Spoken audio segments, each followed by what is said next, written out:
किन्होंने? पंडित नेहरू को। पंडित नेहरू ने मतलब अपनी लाइफ दे दी,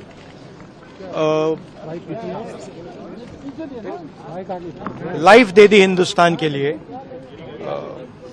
सालों जेल में रहे। अमित शाह जी को शायद हिस्ट्री नहीं मालूम, वो तो मैं एक्सपेक्ट ही नहीं कर सकता हूं कि उनको हिस्ट्री मालूम। वो तो हिस्ट्री को रीराइट करते रहते हैं। ये पूरा का पूरा डिस्ट्रैक्ट करने का है। बेसिक इशू जाति जनगणना और जो भागीदारी है इस देश की, जो धन देश का है, वो किसके हाथों में जा रहा है, ये मेन इशू है। और इस इशू को ये लोग डिस्कस नहीं करना चाहते, इससे डरते हैं, इससे भागते हैं। मगर ये इशू को हम आगे ले जाएंगे और जो गरीब लोगों का हक है वो हम उनको दिलवाएंगे।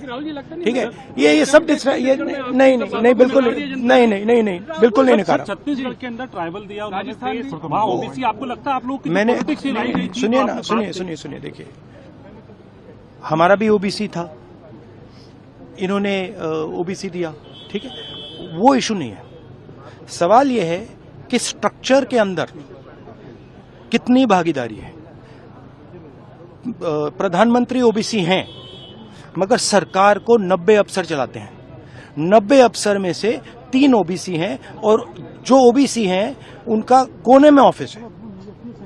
तो मेरा पॉइंट है कि सरकार का सिस्टम, हमारा इंस्टीट्यूशनल सिस्टम जो है पूरा का पूरा, उसमें ओबीसी की कितनी भागीदारी है, दलितों की कितनी भागीदारी है, आदिवासियों की कितनी भागीदारी है, ये हिंदुस्तान के सामने मेन सवाल है।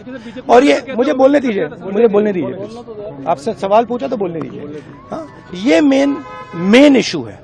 और 24 घंटा ये डिस्ट्रैक्ट करने के लिए कभी जवाहरलाल नेहरू के बारे में बोलेंगे, कभी किसी और के बारे में बोलेंगे। बात